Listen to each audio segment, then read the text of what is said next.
Hello, this is Tony Canya's Profiles in Risk. And today, well, thank you for tuning in. And today we have our guest, Ben Baker of Your Brand Marketing. And Ben and I have been connected on LinkedIn for a long time. We finally got to chatting a couple weeks ago.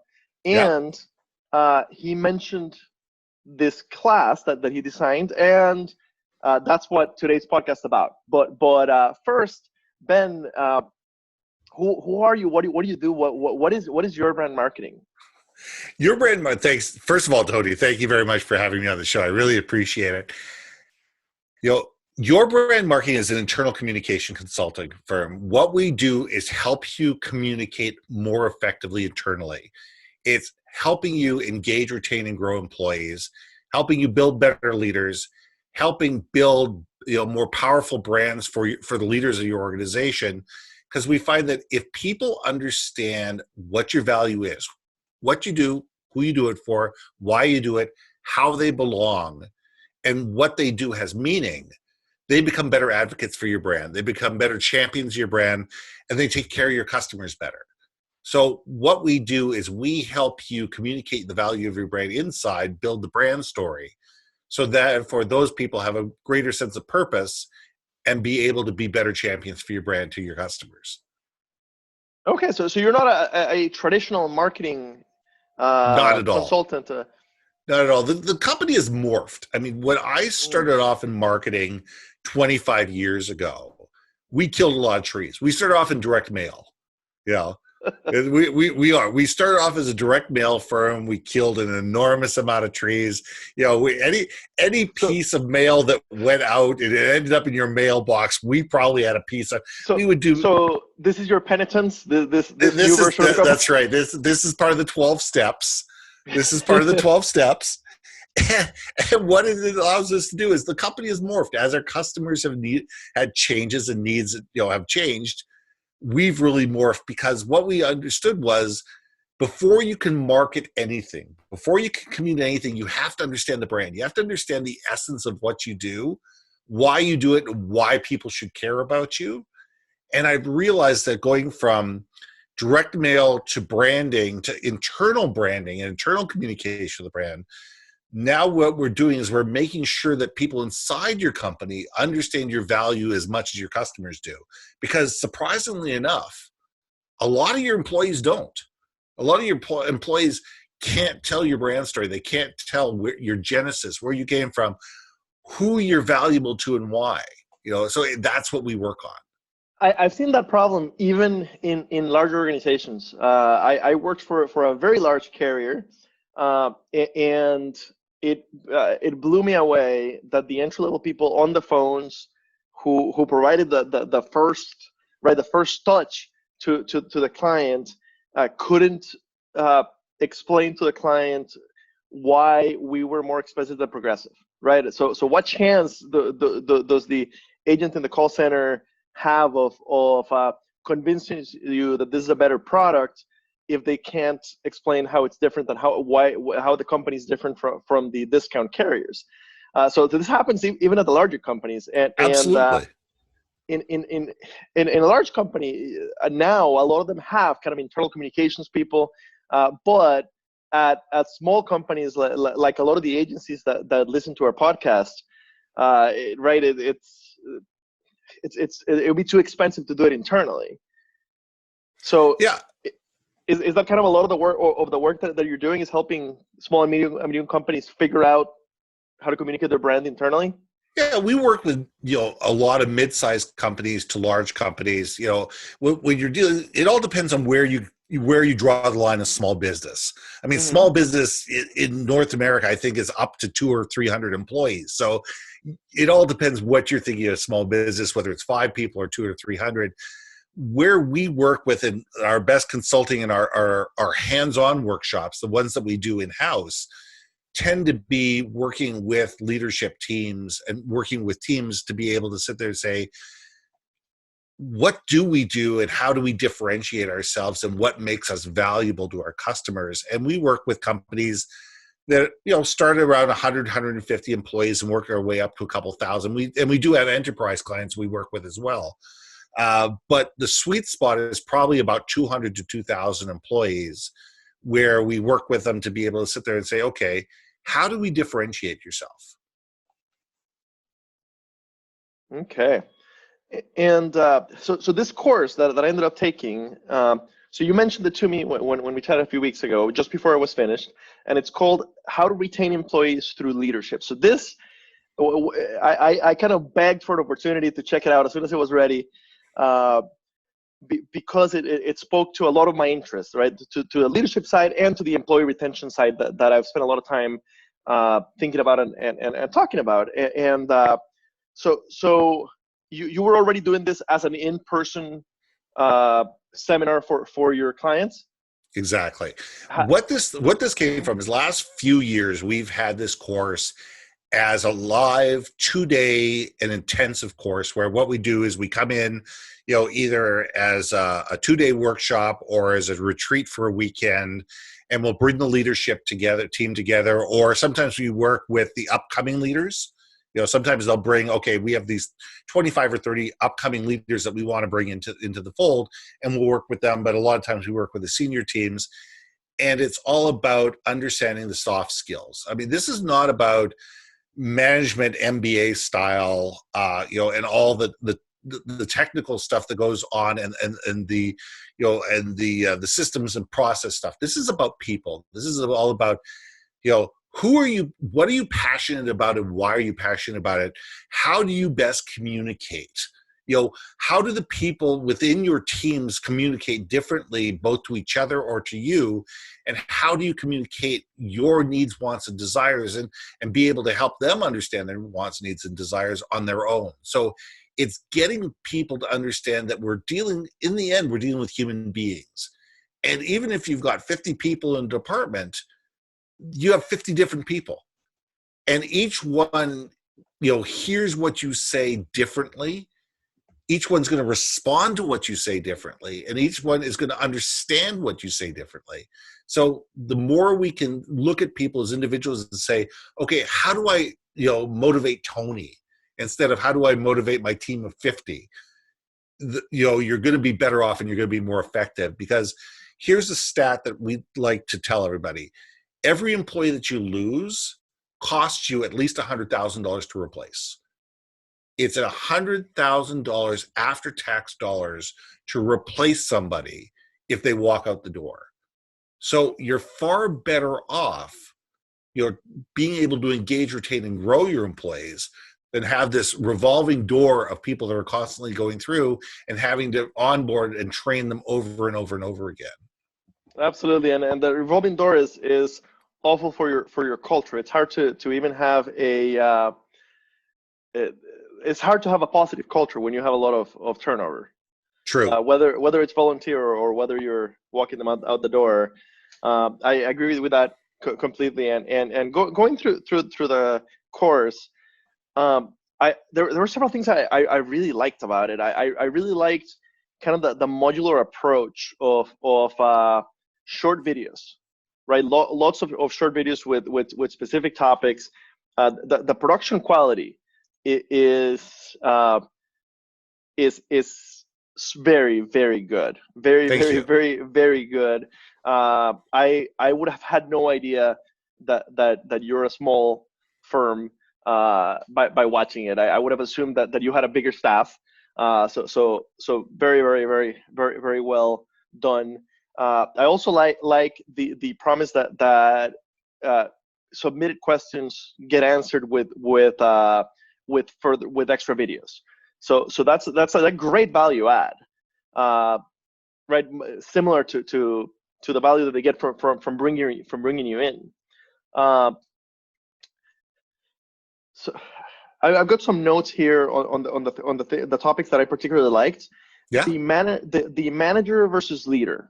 That difference between what's a manager and what's a leader. What I've seen in the business world, it's there's lots of managers, there's few leaders. True.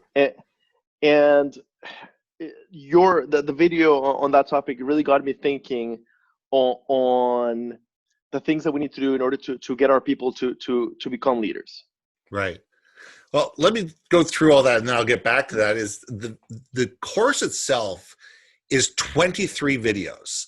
It's 23 videos. They're between 5 and 7 minutes long, so they're easily digestible and they're mobile friendly. So you can watch them on your, you can watch them on your phone. You're heading to the office, whatever. You have that ability to do that. Mm-hmm. And what I also did is I made sure they had subtitles as well, because I have a couple friends of mine that are deaf, and it really made it easier for them. If you've got staff like that, that you have that ability to be able to present to them as well. I was, unfortunately I wasn't able to do AmiSlam versus Canadian Sign Language versus whatever, but I figured if I could at least do it with proper subtitles going on and subscript going on, it would make things easier.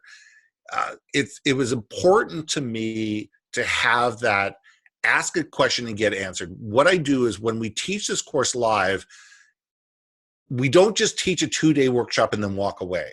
We teach a 2-day workshop, and then we have between 4 and 6 ongoing sessions over the next 4 to 6 months with the team, where we'll meet on Zoom and they can sit there and say, okay, we practiced this. We don't get this. What do you mean by this? We tried to do this and this didn't happen, or we've run into this situation. What would you do, etc. And for me, that's the most important, because it's the ongoing learning that makes things easier. Mm-hmm. And I find that, as much as I understand the material that I did, and as I tried to make it as simple for people for any level to be able to read it and listen to it and understand it, you're going to have questions. Just because I say something doesn't mean you understood it. And that's the big part of leadership. And what I wanted is for people to sit there and say, wait a second, I don't get this. I don't understand. What do you mean by that? So I want people to be able to, email me, give me a question, and then I can sit there going, well, if you didn't get it, probably a lot of other people didn't get it as well. Let me create a 2 to 5 minute video. I'll post it up in the question and answer section. I'll email it to you as well, so you have a private copy of it. But, I'll post it up there so, as people are moving through, they can say, oh, somebody else had the same question. Great. Now I can just watch that video and see, see where it is.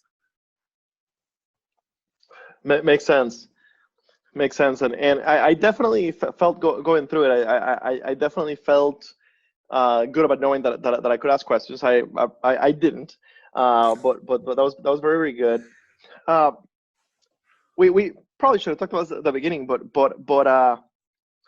what got you thinking about making it into a web and mobile accessible version of after you've been doing it in person?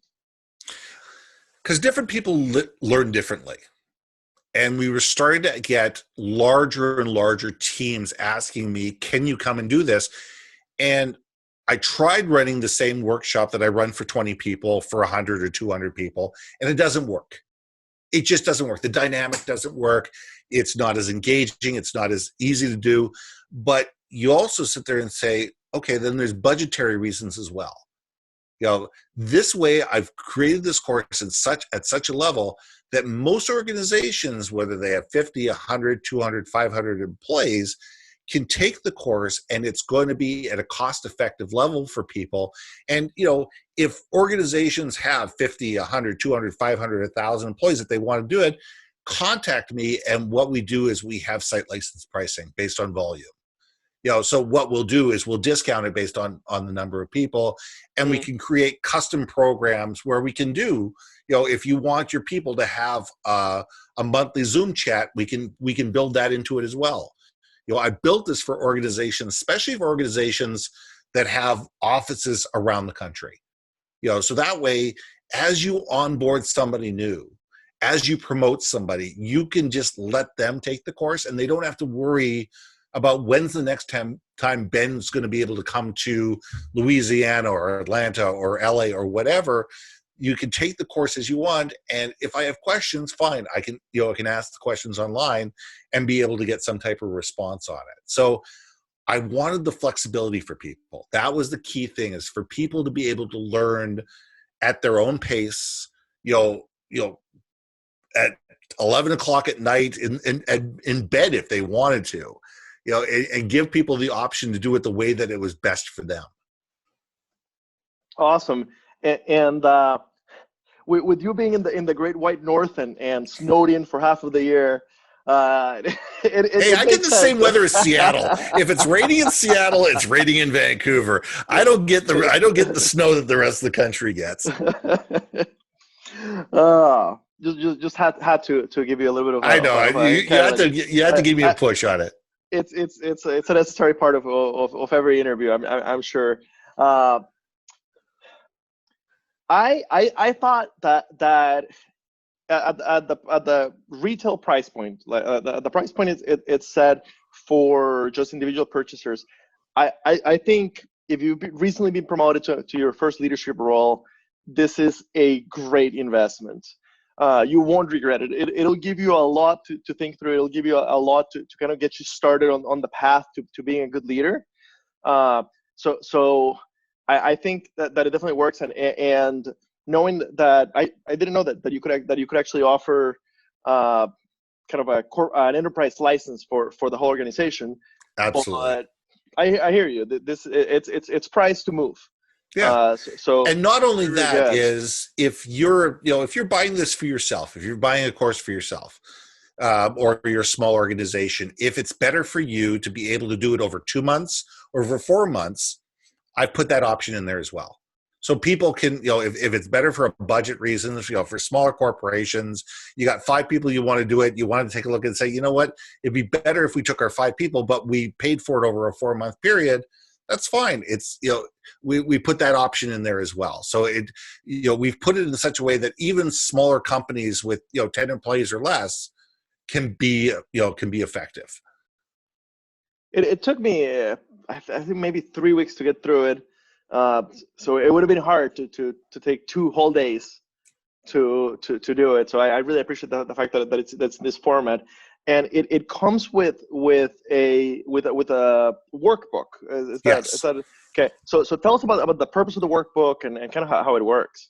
Yeah, the purpose of the workbook. I first started working with workbooks with clients years ago, and I find that if you put actual physical questions out there in front of people and you give them a pen and paper or a keyboard or whatever, and if you actually have to answer questions yourself, you internalize it better.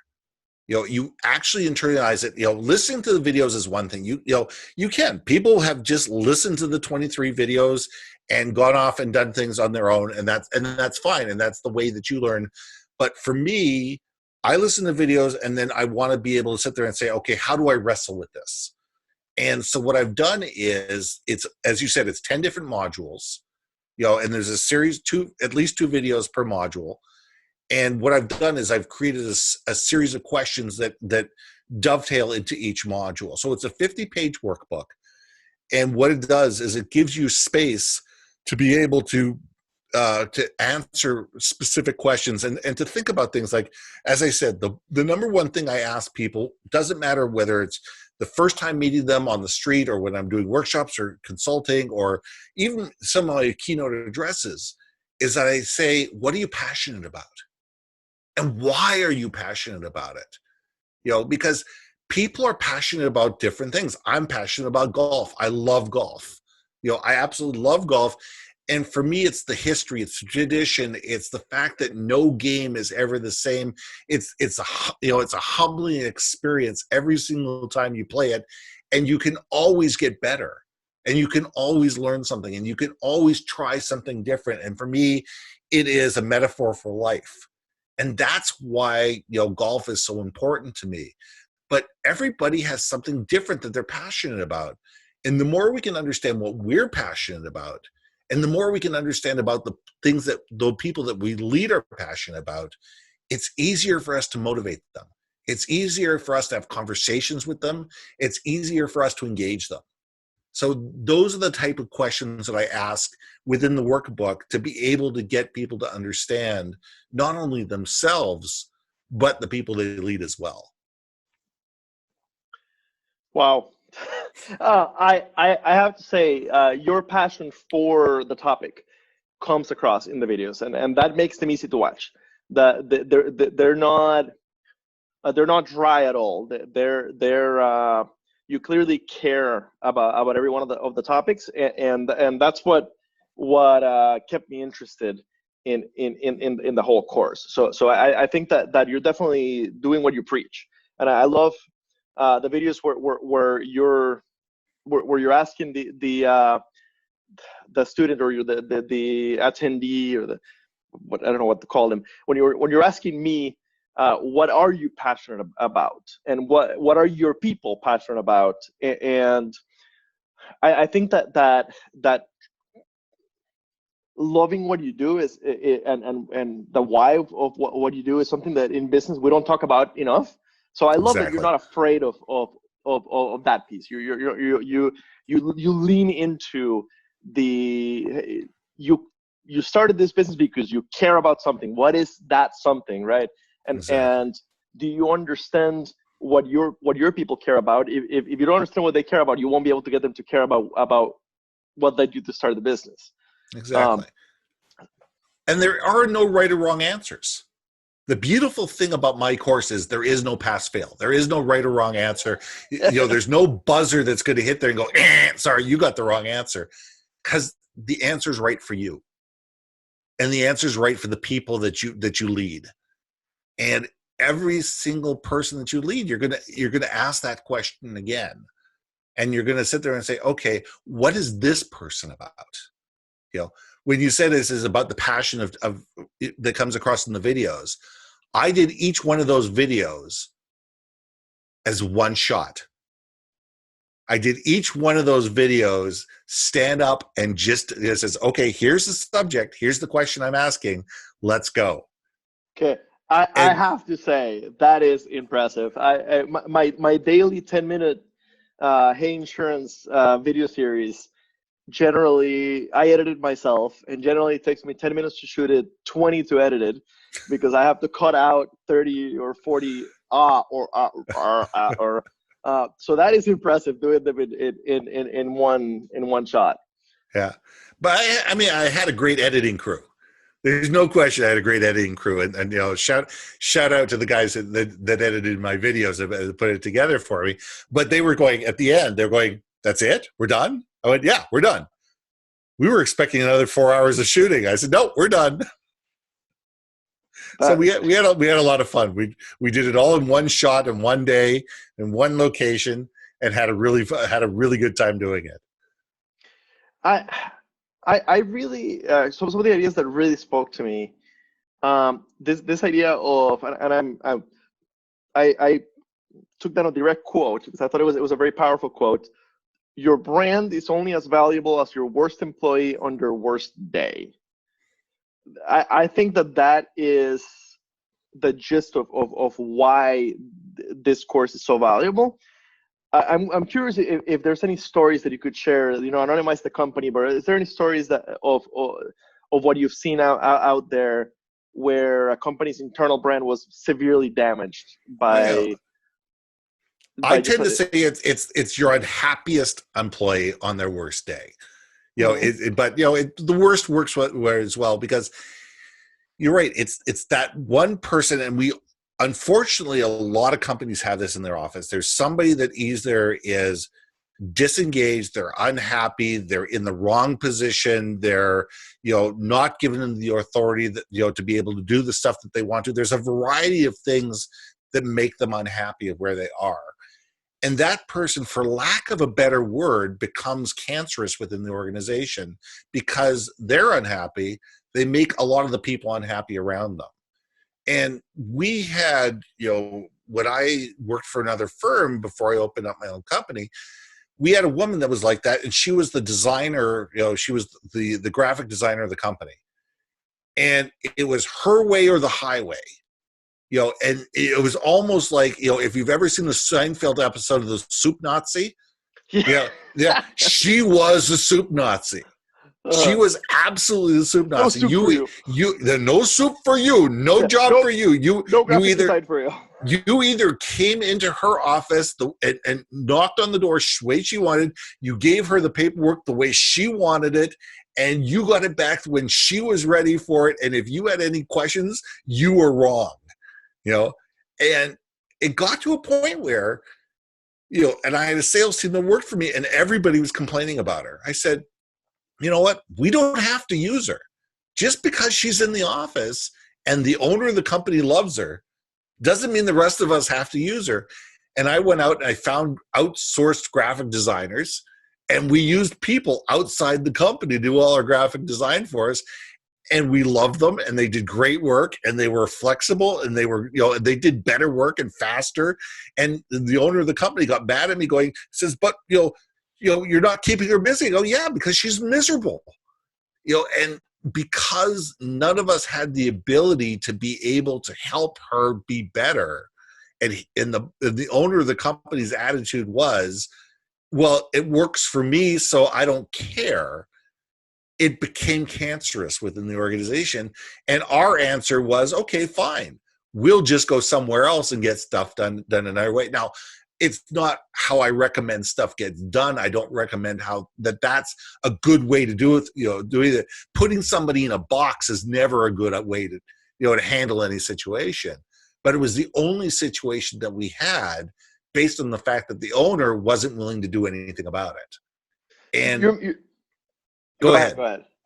I was going to say, you reminded me of two stories of my own life, but go ahead and finish your thought first. Sorry for interrupting. But no, that's okay. But it's understanding that, there has to be the understanding of the company that, people that are making everybody around them miserable, everybody who around them, you either have to retrain these people, you have to understand why they're unhappy, you have to understand what's motivating them, what are the challenges that they're having.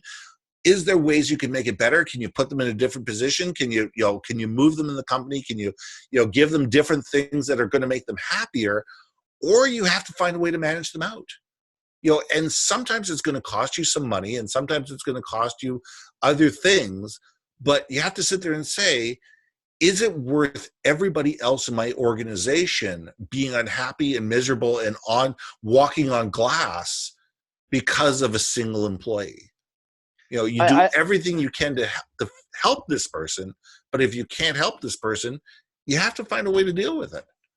I've seen it in my own professional life twice that I can think of with your description, and the two companies handled it exactly opposite, and the effect was incredible.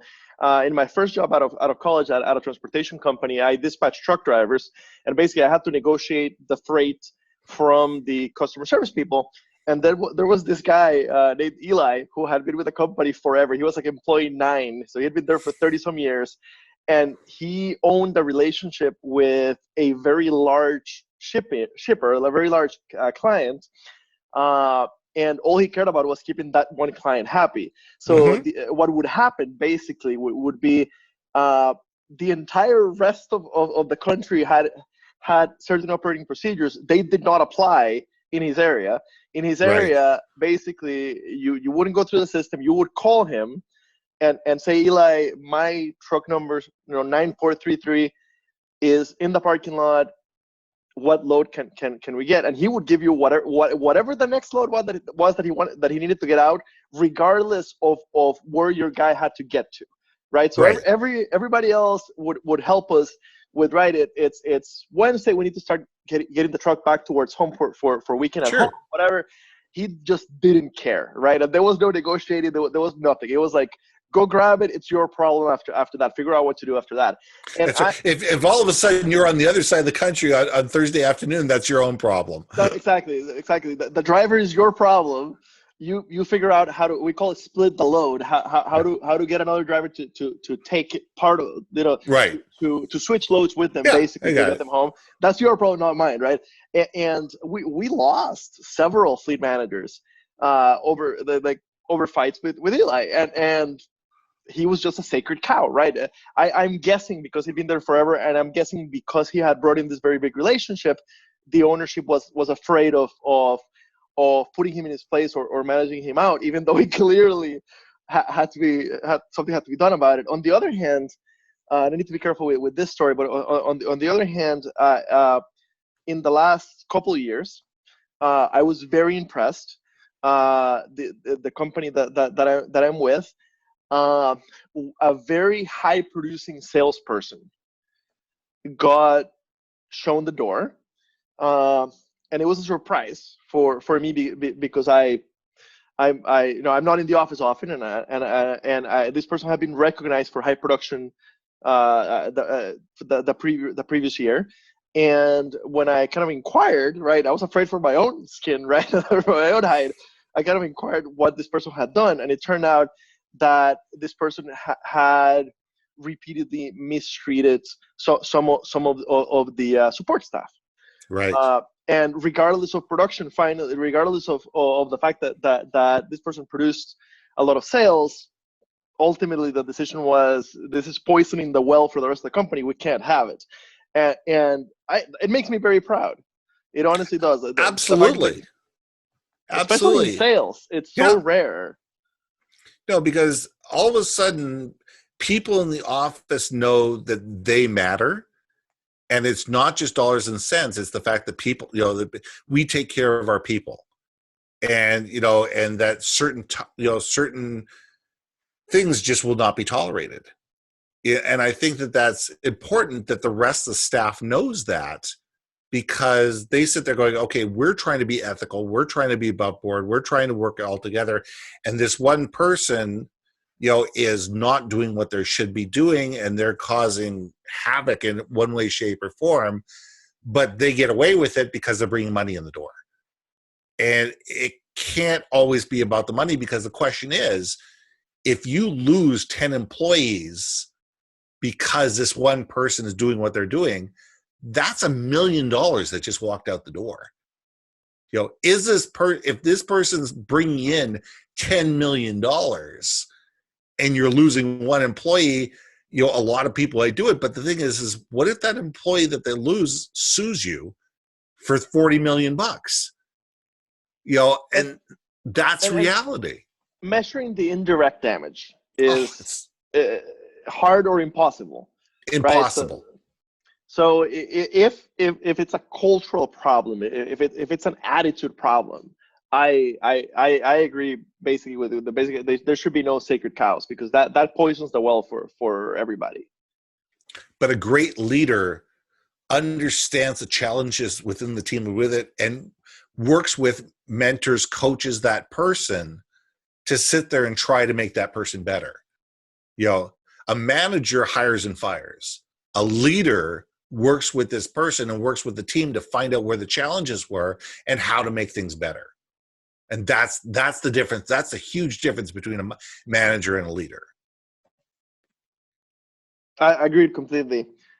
I also kind of the last thing that, no, actually there's a couple of things that I liked. The why, the Simon Sinek idea of the why. So tell me how you applied it in this course. To me, it's not so much what you do, it's why you do it. What are the underlying motivations? And I can't stress that enough. Because we're human beings, we're not automatons, we're not machines. Why we do things is far more important than what we do. And it's what is motivating people. What motivates them? What makes them tick? What inspires them? What makes them want to work harder? What makes them want to stay? What makes them want to provide better customer experience? And the more we can understand the why and what really motivates people, we can inspire, we can coach, we can mentor, we can lead them, and we can turn them into better leaders. If you're just focused on task, if all you're doing is focused on task, you're not understanding the people. You're managing a problem. You're managing, moving paper from one place to another. You're not dealing with the people, and you're not dealing with the emotions, because you never know if somebody's got a sick kid with cancer at home, or a parent who's dying, or the marriage is breaking up, or all of a sudden there's a sibling that just got hit by a car, or whatever. There's a million things that happen outside of the office that come into the office. And instead of saying you've been late 5 days in a row, you do it one more time and we're going to fire you. It's you've been late for 5 days in a row. Is everything okay? And that checking in to sit there and say, is everything okay, gives people the understanding that A, you care, and B, that they matter. And if people believe that they matter, they're going to work so much harder for you.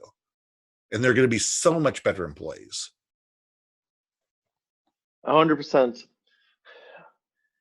You've got a section about failure. Yes. And this speaks very closely to my heart. I think that it's something that in insurance we have a hard time giving our people permission to fail, and thus they have a hard time taking risks, right? Which is funny because risk is what we do, but we end up being super conservative. So I think that as much as we can get the word out and and help people understand that failing is acceptable and it's a way to grow. So I love that you have a section on failure and learning from it. I'm curious, and I think even like that is such an important lesson that I want to recommend the course.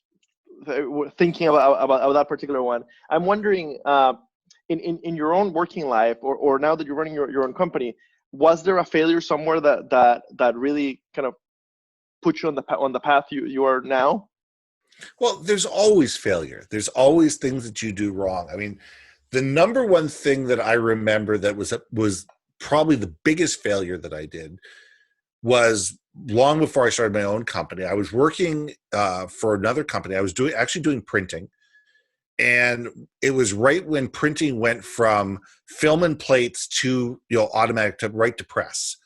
So it was, and we got a job that came in, and there was a spelling mistake.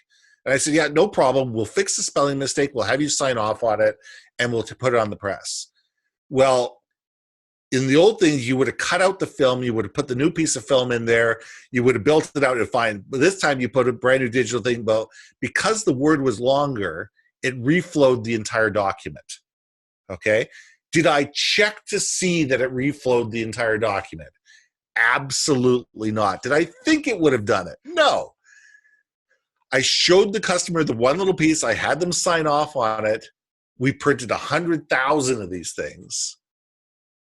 And, being young and naive, I said, well, you signed off on it. They paid the bill. They paid to have it reprinted. The customer never returned my phone call ever again. They were a huge client. They were an enormous client. So mistake one cost $2,000 in wasted printing. Mistake two cost us $250,000 in future client orders. Yeah, and you could probably add a 0 to each one of those numbers. Yeah. That's how did the company react? You know what? The company that I worked for, it's funny, because they took it as, at least I saved the order, and it didn't cost them any money. And that's really what they focused on, instead of saying, Ben, all right, yeah, you saved the job, but you really lost the client. Yeah, you won the battle and you lost the war. Oh, I lost the war big time. And I think we all need to look at those situations and sit there and say, even if we win the battle, did we lose the war? And I think that we all need to be able to evaluate and sit there and say, what went right? What went wrong? What could we have done better? Who could we have brought on this process sooner to make sure that things went right? What assumptions that we made that were wrong assumptions? And I think, making mistakes hurts. It's expensive. It costs money. It's frustrating. What's even worse is not learning from it and doing it all over again. If you could, my attitude is, if it's cost you $20,000, $50,000, $100,000, $1 million, okay, the money's been spent anyway. Let's learn from it. It's sunk cost. The money's gone.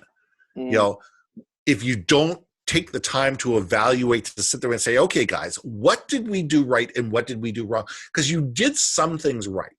You always did some things right. And it could be you know what? We forgot to carry the 2.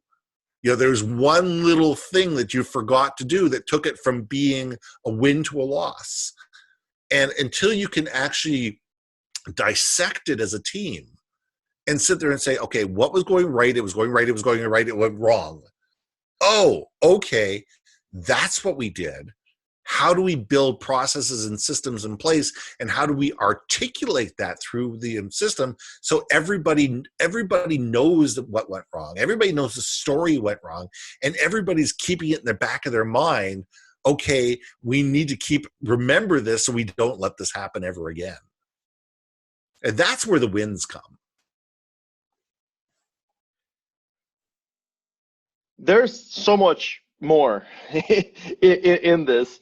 In the course, it really does touch on pretty much everything that it at least gets you thinking about everything that you really need to start thinking about as you become a leader. I think that among our audience, agencies especially are very given to right. They got into insurance because they paid well and they were good at selling, and next thing you know, it's been 20 years, you now have 40 people under you, and you've never really thought about your why. You've never really thought about the way you manage your people and leadership. And now maybe you're thinking perpetuation plan, and is there really a culture? I think that it is definitely a great course you've put together, and it comes with some freebies. Yeah. Tell us a little bit about the freebies that you kind of throw in at the end for taking the course. Well, there's a couple of freebies that I throw in for free. One, you get a PDF copy of my book, Powerful Personal Brands. What I do is, what I'll do is I'll give you a link to a PDF copy of my book. And I'm a big believer of, until you understand yourself and you understand, codify, and communicate your value, you can't lead. So until you understand yourself, it's very difficult to lead others. So the Powerful Personal Brand is a good thing to do that. The other thing I give you is, the next logical step from there is, we've got masterminds.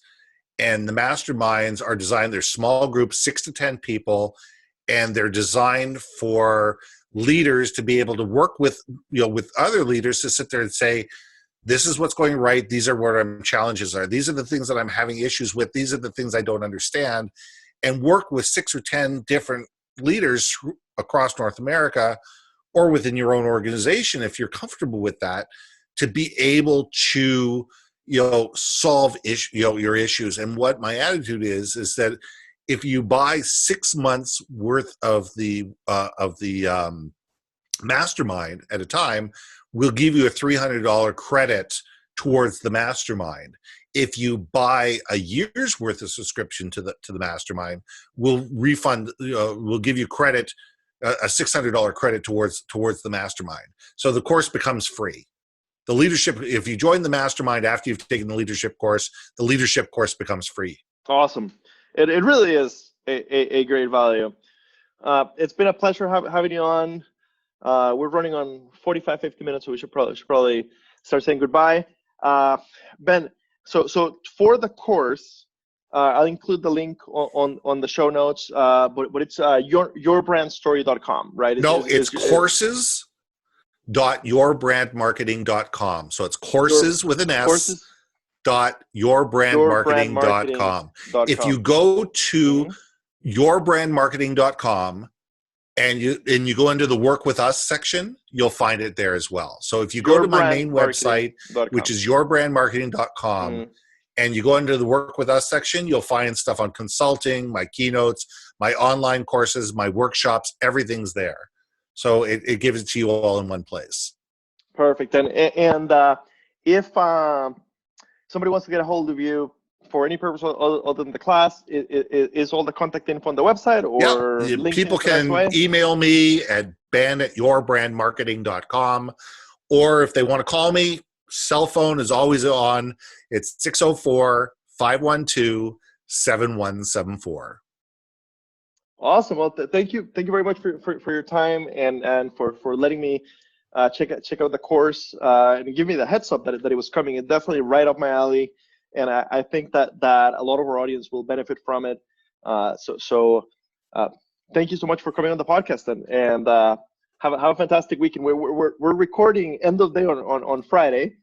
People don't know that, but thank you for and by the way, thank you for scheduling. I messaged Ben today and I said, hey, how about we record Saturday or sometime next week? And he's like, I can do it today. I'm like, let's do it. That's So what it is. thank you. It's all about taking care of people and helping them out when they help you out. So You jumped right on. yeah, thank you for being so generous to talk about this to your audience. So my pleasure. Thank you, and thank you everybody for tuning in to Profiles and Risk. Much coming. Hit the subscribe button if you haven't yet. Share with other insurance professionals that might not know about it. Thank you.